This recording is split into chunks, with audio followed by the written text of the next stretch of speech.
अभी हमारा जो लास्ट क्लास में टॉपिक हुआ था वैल्यूएशन ऑफ गुडविल चल रहा था। फर्स्ट क्लास में मैंने आपको फॉर्मूले बताए थे, नेक्स्ट क्लास में मैंने आपको एवरेज प्रॉफिट कैसे निकालते हैं एवरेज प्रॉफिट से और कैसे हम निकालते हैं वेटेड एवरेज प्रॉफिट से गुडविल वो बता दिया था।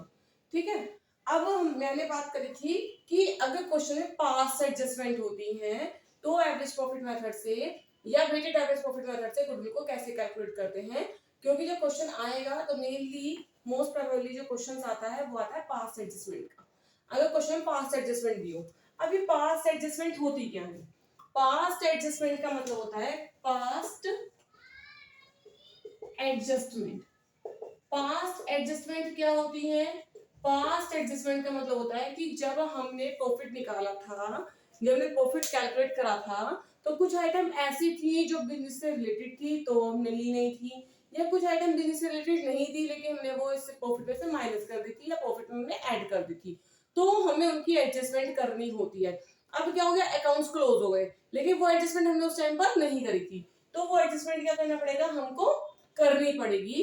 That is called past adjustment. यानी हमें जो चाहिए प्रॉफिट जो चाहिए, हमें रियल प्रॉफिट चाहिए। रियल प्रॉफिट का मतलब हमें नॉर्मल प्रॉफिट चाहिए कि बिजनेस से हमें क्या प्रॉफिट हुआ है। भाई अगर आपने मशीनरी सेल करी है, फर्नीचर सेल करा है, कोई वेस्टेज बच गया वो सेल करा है, तो बिजनेस की इनकम नहीं है, वो बिजनेस का प्रॉफिट नहीं है, या कुछ और लॉस हो गया तो बिजनेस का लॉस नहीं है, तो हमें बिजनेस में प्लस माइनस नहीं करना चाहिए था लेकिन हमने कर दिया है, तो अब हमें क्या करना पड़ेगा, उसकी एडजस्टमेंट करनी पड़ेगी at the time of valuation of goodwill. जब हम गुडविल करेंगे तो निकालेंगे कैलकुलेट करेंगे तो हमें इन पास्ट एडजस्टमेंट का भी वहां पर ध्यान रखना है। तो किस तरह से पास्ट एडजस्टमेंट का ध्यान रखोगे, क्वेश्चंस क्या है, क्वेश्चन कराती हूँ आपको सीधे, वही ब्रीफ में लिख दूंगी और फिर फुल क्वेश्चन आपको दे दूंगी। आप क्या करेंगे, वीडियो को पॉज करेंगे, क्वेश्चंस को पढ़ेंगे, उसका क्वेश्चन को सॉल्व करेंगे। Luv and Kush are partners sharing profit equally. Partners कौन है? पार्टनर्स कौन है? पार्टनर्स एक तो लव है और एक कुश है, ये दो पार्टनर्स हैं, ये प्रॉफिट को इक्वली शेयर करते हैं। अब इन्होंने शुभ को, एक नया पार्टनर आया है शुभ, ये न्यू पार्टनर है, इन्होंने इस पार्टनर को एडमिट कराया अपने बिजनेस में और ये कहते हैं कि जो गुडविल वैल्यू करी जाएगी वो at 2 year purchase of average profit of last 4 year. Goodwill के लिए क्या कहते हैं, गुडविल कैसे वैल्यू करनी है आपको, 2 year purchase of 4 year average profit. 4 year का तो आपको एवरेज प्रॉफिट लेना है और 2 ईयर की परचेज लेनी है। इतनी बात तो समझ में आ गई आपको क्लास में कि इस मेथड से हम क्वेश्चन कैसे करेंगे। 2 ईयर परचेज दी हुई है, 4 ईयर का एवरेज प्रॉफिट दिया हुआ है। अब आपको प्रॉफिट भी दिया हुआ है लास्ट 4 ईयर का। लास्ट 4 ईयर का प्रॉफिट कैसे दिया है, 31 मार्च 2016, फिर ऐसे 2017 का दिया है, 2018 का दिया है, 2019 का दिया है। क्या प्रॉफिट दिया हुआ है, 70,000 का प्रॉफिट है, 1 लाख का प्रॉफिट दिया हुआ है क्वेश्चन में। उसके बाद 55,000 का लॉस दिया है, ये लॉस गिवन है क्वेश्चन में, और 1,45,000 का प्रॉफिट गिवन है। ठीक है, अब केवल इतना क्वेश्चन होगा तो आप इजीली कर लोगे। आप क्या करोगे, इन सबको प्लस करोगे, डिवाइड बाय 4 करोगे, मल्टीप्लाई बाय 2 करोगे, आपकी गुडविल कैलकुलेट हो जाएगी एवरेज प्रॉफिट मेथड से। ठीक है ना, ऐसे करोगे ना। अब कह रहे हैं जो बुक्स ऑफ अकाउंट्स है फर्म की वो रिवील करती है एज फॉलोज। क्या रिवील करती है, अब हमें एडजस्टमेंट करनी है। क्या एडजस्टमेंट है, फर्स्ट एडजस्टमेंट है कि फर्म को एबनॉर्मल गेन हुआ था 10,000 रुपीज का during the year ended 31 March 2016। Abnormal gain कितने का हुआ था, ऑफ ₹10,000। कब हुआ था, 31 मार्च 2016 को। फुल क्वेश्चन नहीं लिख सकती हूँ इसलिए पूरा क्वेश्चन ब्रीफ में लिख देती हूँ यहाँ पर आपके लिए। एबनॉर्मल गेन हुआ था 10,000 का फर्म को 31 मार्च 2016 को, पहले एडजस्टमेंट ये है। दूसरी कहती है फर्म ने एबनॉर्मल लॉस हुआ था। अब क्या हुआ है, फर्म को एबनॉर्मल लॉस हुआ है, कितने रुपए का हुआ है, 20,000 रुपीज का। कितने का हुआ है, 20,000 रुपीज का एबनॉर्मल लॉस हुआ है। और कब हुआ ये, 31 मार्च 2017 को ये abnormal लॉस हुआ है। ठीक है, उसके बाद कहते हैं थर्ड पॉइंट और है, एक कार की रिपेयर कराई थी इन्होंने 50,000 रुपीज की। क्या कराई थी? कार की रिपेयर कराई थी 50,000 रुपीज की, was wrongly debited to vehicle on 1 मई 2017। 1 मई 2017 को कराई थी इन्होंने, कार की रिपेयर कराई थी, व्हीकल की रिपेयर कराई थी, व्हीकल से अकाउंट में डाल दिया था और उस पर क्या करा इन्होंने, डेप्रिसिएशन भी चार्ज कर लिया। कितने परसेंट? 10%। अब देखिए छोटा सा लिखते हैं ब्रीफ में, कैसे लिखेंगे, repair to car of rupees 50,000 wrongly debited to vehicles on 1 May 2017। और इस पे क्या करा, डेप्रिसिएशन चार्ज कर लिया 10% से 10%। पर एनम वर्ड नहीं लिखा है यहाँ पे, on straight line method, on straight line method. Straight line method के बेस पर इन्होंने क्या करा है, चार्ज कर लिया है। हाँ, तो इन्होंने क्या करा है, कार की रिपेयर कराई थी 50,000 रुपीज। जब रिपेयर कराई थी तो रिपेयर अकाउंट में जाती है, लेकिन इन्होंने गलती से व्हीकल अकाउंट में से डेबिट कर दिया। इन्होंने मान लीजिए कार खरीदते हैं तो इन्होंने एसेट्स में दिखा दिया। जब एसेट्स में दिखा दिया तो उसके ऊपर डेप्रिसिएशन भी चार्ज कर लिया 10% पर एनम से। पर एनम नहीं है, सॉरी, ओनली वर्ड है 10%। ये बात बहुत ध्यान रखनी है आपको, पर एनम यहाँ पर नहीं लिखा हुआ है। अगर केवल परसेंट लिखी हुई है और आगे पर एनम वर्ड नहीं है तो इसका मतलब आपको पूरे साल का ही डेप्रिसिएशन लगाना है, चाहे आपने मई में कार ली है, चाहे जून में ली है, चाहे दिसंबर में ली है, चाहे फरवरी में ली है।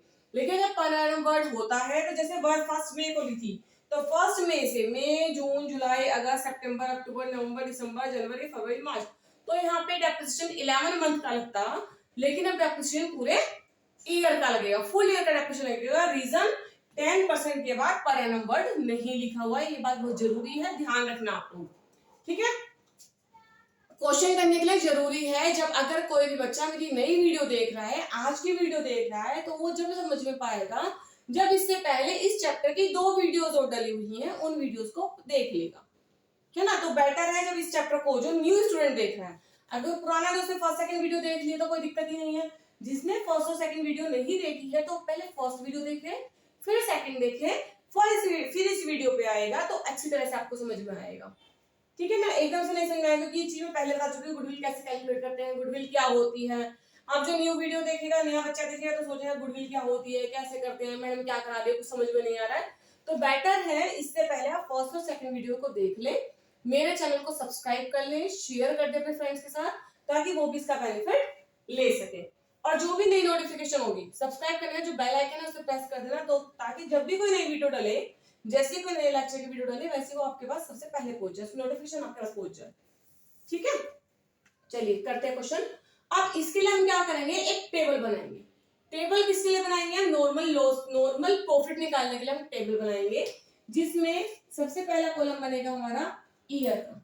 लिख लीजिए 31 मार्च 2016, फिर आ गया 31 मार्च 2017, 31 मार्च 2018, 31 मार्च 2019, ये आ गए आपके ईयर। ठीक है, अब आपके आ गए प्रॉफिट, जो क्वेश्चन में दिए हुए हैं प्रॉफिट, वो प्रॉफिट आ गया। क्या प्रॉफिट दिया हुआ है, फर्स्ट ईयर का 70,000, उसे नेक्स्ट ईयर का 1 लाख, फिर दिया हुआ है 55,000 का लॉस, 55,000 का लॉस दिया हुआ है। ठीक है, फिर दिया हुआ है 1,45,000 का प्रॉफिट। अब इसके बाद आपको क्या करनी है, एडजस्टमेंट करनी है, सारी जो एडजस्टमेंट हमारी करनी है वो एडजस्टमेंट करोगे और उसके बाद आप निकालोगे यहाँ पे नॉर्मल प्रॉफिट। फिर सेम क्वेश्चन वही हो जाएगा जैसे हम क्वेश्चन में लास्ट क्लास में करा था। इस क्वेश्चन से नॉर्मल क्वेश्चन हमारा हो जाएगा। ठीक है,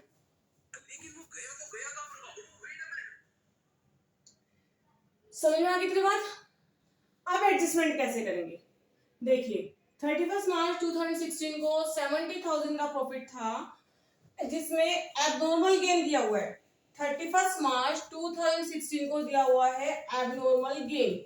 एबनॉर्मल गेन का मीन्स इसमें वो प्रॉफिट इंक्लूड है जो बिजनेस का प्रॉफिट नहीं है।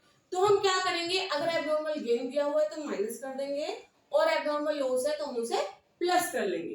तो एबनॉर्मल गेन कितना है यहाँ पे, एबनॉर्मल गेन है 10,000 का, तो हम क्या करेंगे 10,000 को यहाँ से, गेन है ना, हम उसे यहाँ से कर देंगे माइनस। ब्रैकेट लगाया है मैंने, इसका मीन्स वो माइनस हो जाएगा।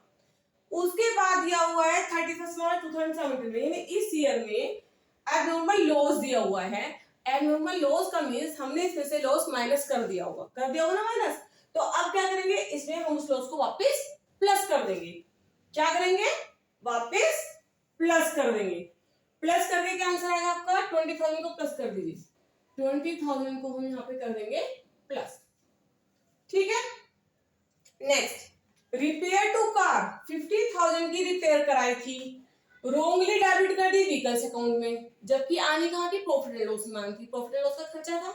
अब आपने खर्चा तो दिखाया नहीं है, तो अब आपको क्या करना पड़ेगा, खर्चा दिखाना पड़ेगा, यानी इसमें से इसको माइनस करना पड़ेगा। कितना, 50,000 आपको करने पड़ेंगे माइनस।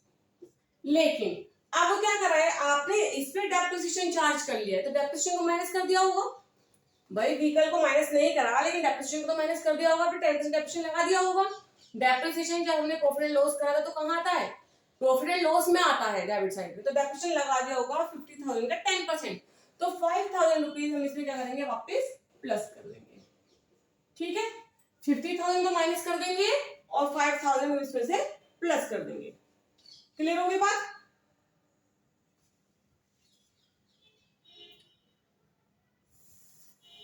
यही करेंगे ना भाई, क्योंकि हमने यहाँ से क्या करा, रोंगली डेबिट कर दिया व्हीकल में, तो व्हीकल में तो हमें माइनस करना है, माइनस कर देंगे और बाकी के 5,000 ना प्लस कर देंगे।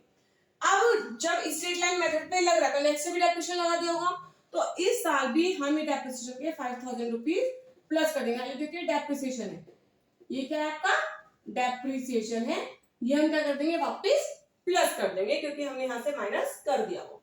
अब नॉर्मल प्रॉफिट निकाल लीजिए, 70,000 का प्रॉफिट था, 10,000 माइनस करने का प्रॉफिट कितना रह गया आपका, 60,000 का प्रॉफिट रह गया। फिर यहाँ पे 1 लाख का प्रॉफिट था, 20,000 प्लस कर लिया, तो प्रॉफिट कितना हो गया, 1,20,000 का प्रॉफिट हो गया।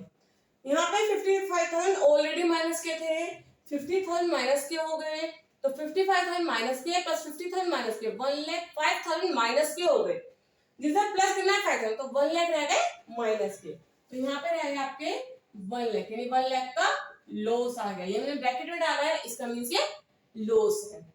फिर 1,45,000 प्लस 5,000, 1,50,000। अब जैसे हम क्वेश्चन करते हैं, सिंपल क्वेश्चन वैसे जाए, टोटल प्रॉफिट निकाल लीजिए, 120 प्लस 60 180 प्लस 150 कितना हो गया, 330 माइनस 1 लाख, तो यहाँ पे आ जाएगा आपका 2,30,000। दोबारा चेक कर लेते हैं, 150 प्लस 120 270 प्लस 60 330 माइनस 1 लाख, तो हमारा कितना आ गया, 2,30,000 हमारा प्रॉफिट आ गया।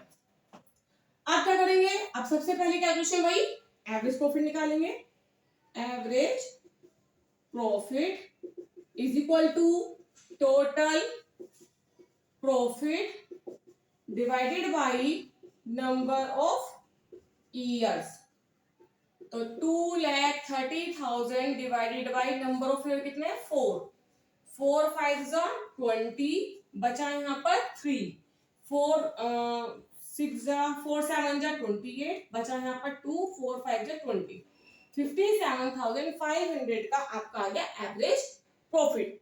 अब निकाल लीजिए गुडविल,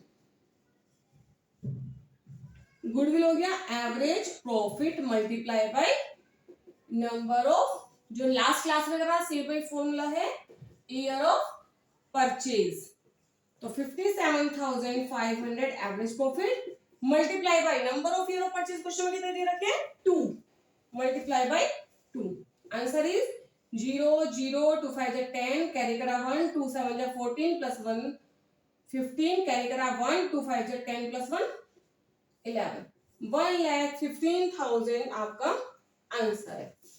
यानी गुडविल कितनी हो गई? 1,15,000। क्लियर हो गई इतनी बात? बस ये सारा प्रोसीजर वही है जो लास्ट क्लास में करा था। सिंपली आपको ये एडजस्टमेंट, इसमें न्यू है, एडजस्टमेंट करनी है कि आपको क्या प्लस करना है, क्या माइनस करना है, उसके बाद सेम प्रोसीजर वही है। अब बात करते हैं नेक्स्ट मेथड की, weighted average profit method when past adjustment are made. अभी हमने कहा था simple average profit method when past adjustment are made, same वही प्रोसीजर है वेटेड एडजस्टमेंट मेथड के लिए अगर पास्ट एडजस्टमेंट आपको करनी है तो। क्वेश्चन क्या है फिर से वही ब्रीफ में लिख देती हूँ थोड़ा सा क्वेश्चन आपके। पार्टनर्स है अखिल, अखिल पार्टनर्स है और एक पार्टनर्स है निखिल, दो पार्टनर हो गए। नया पार्टनर आया है, जो नया पार्टनर है वो है दिनेश, न्यू पार्टनर है दिनेश। ठीक है, क्वेश्चन में कहते हैं अखिल और निखिल पार्टनर्स हैं, प्रॉफिट शेयर करते हैं इक्वली। दिनेश को एडमिट कराएं तो पार्टनरशिप में। It was agreed to value goodwill at 3 year purchase following weighted average profit method on the basis of 5 year profit. 5 साल का प्रॉफिट है, वेट गिवन है, 3 ईयर की परचेज है। तो गुडविल आपको कैसे कैलकुलेट करनी है? 3 year purchase, 5 year weighted profit. ठीक है, और 5 ईयर का प्रॉफिट जो क्वेश्चन में गिवन है 2015, 16, 17, 31 मार्च है। 2015, 16, 17, 18 एंड 19 का जो प्रॉफिट गिवन है वो गिवन है 90,000, 80,000, आफ्टर दैट 1,25,000, 1,50,000 एंड 1,75,000। ये 5 ईयर का प्रॉफिट गिवन है और इनका वेट गिवन है 1, 2, 3, 4, 5। अगर कहीं क्वेश्चन में गिवन नहीं है तो आप 1, 2, 3, 4, 5 वेट्स ले लेंगे। ठीक है, अब इतना क्वेश्चन होता तो आप इजीली कर लेते लास्ट क्लास की तरह। अब आगे दिया हुआ है इसकी एडजस्टमेंट। एडजस्टमेंट क्या है? Scrutiny of books of accounts reveal the following. क्या रिवील करते हैं?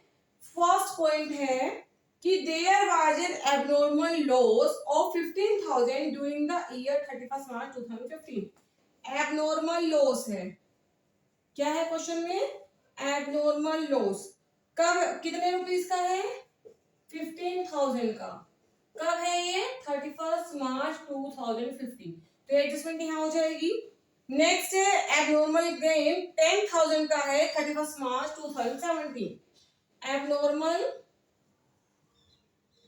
गेन कितने का है? 10,000 रुपीज का, ऑफ रुपीज 10,000। कब है ये? 31 मार्च 2017 को।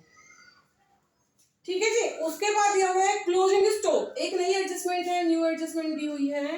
Closing stock as on 31 March 2018 was over valued by 15,000। Closing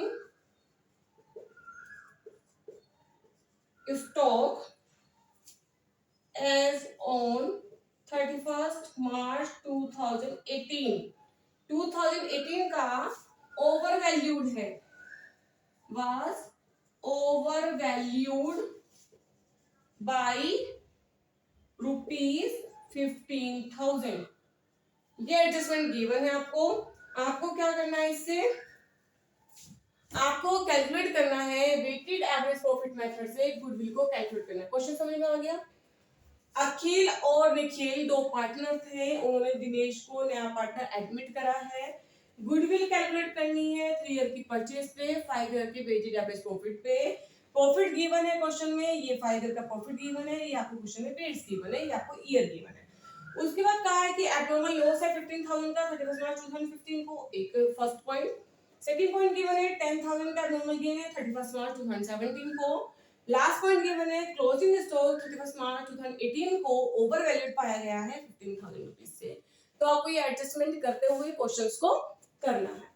same वही जैसे अभी टेबल बनाई थी सिंपल एवरेज के लिए, सेम टेबल बनेगी वेटेड एवरेज के लिए। सबसे पहले आपका आएगा ईयर, डाल दीजिए ईयर 31 मार्च 2015, फिर 31 मार्च 2016 सेम डाल लीजिएगा, 2017, 2018, 2019, ये आपके आ गए ईयर।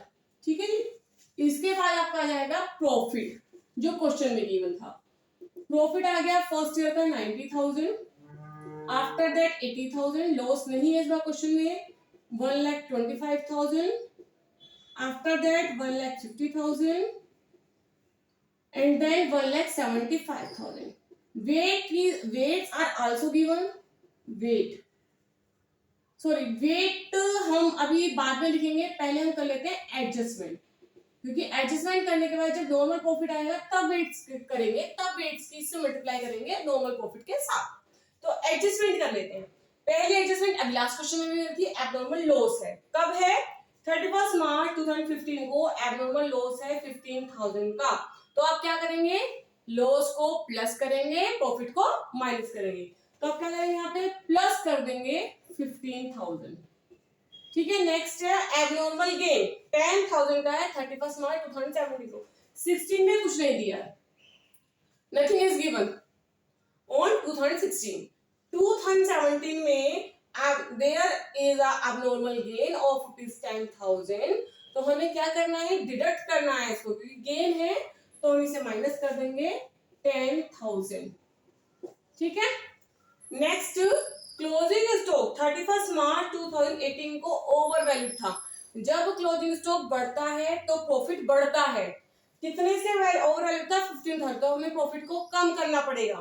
तो क्या करते हैं, प्रॉफिट को लेस कर देते हैं 15,000 से। लेकिन जो क्लोजिंग स्टॉक है 2018 का, वो नेक्स्ट ईयर जब 2019 में लेके जाएंगे तो 2019 का ओपनिंग स्टॉक बढ़ जाएगा, है ना। जो 2018 का क्लोजिंग है वो 2019 का ओपनिंग हो जाएगा। जब ओपनिंग स्टॉक हो जाएगा तो हमें क्या करना पड़ेगा, वहां से माइनस करना पड़ेगा, क्योंकि प्रॉफिट कम हो रहा होगा, है ना। प्लस करना पड़ेगा, सॉरी, क्योंकि प्रॉफिट कम हो रहा होगा। जब प्रॉफिट कम हो रहा है, जब प्रॉफिट लेस हो रहा है, तो हमें उसे इंक्रीज करना है। इंक्रीज करने के लिए मुझे क्या करना पड़ेगा, यहाँ पे 15,000 प्लस करने पड़ेंगे। क्लियर हो गया। अब आपका आ जाएगा यहाँ पर नॉर्मल प्रॉफिट 90,000 प्लस 15,000, 1,05,000। ये सेम आ जाएगा 80,000, कोई एडजस्टमेंट नहीं है। 1,25,000 माइनस 10,000, 1,15,000, 1,50,000 माइनस 15,000, 1,35,000, 1,75,000 प्लस 15,000, 1,90,000। अब यहाँ पे देंगे हम वेट्स, क्या देंगे, वेट्स 1 2 3 4 5। अब आपका आ जाएगा वेटेड प्रॉफिट। वेटेड प्रॉफिट, अब सेम क्वेश्चन लास्ट क्लास की तरह हो जाएगा, जैसे हम वेटेड एवरेज प्रॉफिट से शेड्यूल निकालते हैं, सेम वही करना है आपको। 1,05,000 मल्टीप्लाई बाय 1 तो 1,05,000, 80,000 मल्टीप्लाई बाय 2 1,60,000, 1,15,000 मल्टीप्लाई बाय 3 0 0 0 3 5 जा 15, कैरी करा 1 3 1 जा 3 प्लस 1 3 1 जा 3 3,45,000, 1,35,000 मल्टीप्लाई बाय 4 30 4 5 जा 20, कैरी करा 2 4 3 जा 12 प्लस 2 14, कैरी करा 1 4 1 जा 4 प्लस 1 5,40,000, 1,19,000 into 5 19 5 जा 85 95 सॉरी, फिर जो मल्टीप्लाई करते हैं 1 जो 3 2 3 4 5 1 जा 45, कैरी करा 4 5 1 जा 4 प्लस 4 5 1 जा 5 प्लस 4 9 9,50,000। अब क्या करेंगे, आप इसका टोटल कर देंगे, 3 0 5 प्लस 5 10, कैरी करा 1 7 प्लस 4 11 प्लस 4 15 प्लस 5 20, कैरी करा 2 2 1 3 4 4 प्लस 3 7 7 प्लस 5 12 12 प्लस 9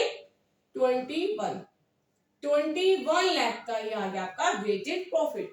अब सीधे फॉर्मूला लगाना है आपको, हमें क्या निकालना है, weighted average profit.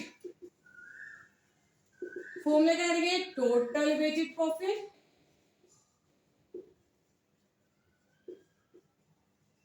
Divided by total weight total weight कितना है, इसे भी कैलकुलेट कीजिए। 1 + 2 3 + 3 6 + 4 10 + 5 15। तो 2,10,000 डिवाइड 21 लाख डिवाइड बाई 15। 3 5 जा 15, 3 7 जा 21, 0 0 0 0 0। अब 5 से इजीली काट लोगे आप इसे। 5 1 जा 5 बचा 2, 5 4 जा 20। 1 2 3 4 दो जीरो आ गई। 1,40,000। अब निकाल लीजिए गुडविल। गुडविल का formula same, weighted average profit multiply by number of year of purchase. 1,40,000 multiply by number of year of purchase कितनी दी हुई है, 3 year into 3। 1 2 3 4 4 zero as it is. 3 4 जा 12, कैरी करा 1, 3 1 जा 3 + 1 4,20,000। आपका ये आंसर आ गया गुडविल का। 4,20,000 की आपकी हो गई गुडविल। सिंपल सा क्वेश्चन है, सिंपल। यहाँ पे भी हमें क्या करना पड़ा, एक एडजस्टमेंट करनी पड़ी। आफ्टर दैट सेम क्वेश्चन वैसे ही जैसे हमने लास्ट क्लास में करा था। आपको दोनों मेथड बता दिए मैंने। रियल प्रॉफिट निकालना है, नॉर्मल प्रॉफिट निकालना है, आप ऐसे कैलकुलेट करेंगे। अगर कोई एडजस्टमेंट नहीं है तो सिंपल वाले फॉर्मूला लगा के आपका प्रॉफिट कैलकुलेट हो जाएगा। क्लियर हो गया? कोई डाउट है कमेंट करके पूछ सकते हैं। मेरे चैनल को लाइक करिए, शेयर करिए, सब्सक्राइब करिए, अपने फ्रेंड से ज्यादा से ज्यादा शेयर करिए ताकि वो भी इसका बेनिफिट ले सके। और कमेंट करके जितनी भी प्रॉब्लम्स है, सारी प्रॉब्लम्स हम मुझसे पूछ सकते हैं, शेयर कर सकते हैं कि हमें समझ में नहीं आ रहा है, कहीं पे डाउट्स है, जो भी है आप पूछ सकते हैं। और जो बच्चे CUET का एग्जाम देने जा रहे हैं, अगर वो भी जिनके कोई कंसेप्ट क्लियर नहीं है, क्योंकि उनका ऑब्जेक्टिव क्वेश्चन आएगा, ऑब्जेक्टिव क्वेश्चन पेपर आएगा, तो वो भी यहाँ से अपने डाउट्स क्लियर कर सकते हैं, पूछ सकते हैं कि अगर कोई डाउट होता है तो उन्हें, है ना। उनका फुल फ्लैश क्वेश्चन तो आएंगे नहीं, उनके क्वेश्चन आएंगे सिंपल ऑब्जेक्टिव क्वेश्चन। तो उसके लिए जरूरी है कि आपके कंसेप्ट क्लियर हो, तो वो कंसेप्ट आप यहाँ से क्लियर कर सकते हैं। जितनी भी वीडियोस हो जाएंगी, जितने भी क्वेश्चंस हो जाएंगे, या आपको स्पेशली कोई टॉपिक पूछना है, जानना है, तो आप मुझे कमेंट करके बता सकते हैं। उसके लिए पहले वीडियो बना दूंगी मैं। ठीक है, तो हमारा फर्स्ट चैप्टर कंप्लीट हो चुका है। आपकी बुक का पार्टनरशिप का फर्स्ट चैप्टर कंप्लीट हो चुका है। सेकंड चैप्टर में हमारा वैल्यूएशन ऑफ गुडविल पे simple average, weighted average profit complete हो चुका है। नेक्स्ट 1 और 2 क्लास में हमारा चैप्टर कंप्लीट हो जाएगा। बस इतना जरूर ध्यान रखना आप लोगों को कि जब इस क्लास को देखिए, अगर कोई नया बच्चा इस क्लास को फर्स्ट टाइम देख रहा है, तो जरूरी है कि इससे पहले वाले जो 2 लेक्चर है, 2 पार्ट है, उन्हें जरूर देख ले, उसके बाद ही इस क्लास को देखे, ताकि उन्हें सारे डाउट्स शुरू से क्लियर हो जाए। ठीक है, नेक्स्ट क्लास में जो आपके 3 मेथड बच्चे हैं वो मेथड कर लेंगे, तो हमारा चैप्टर कंप्लीट हो जाएगा।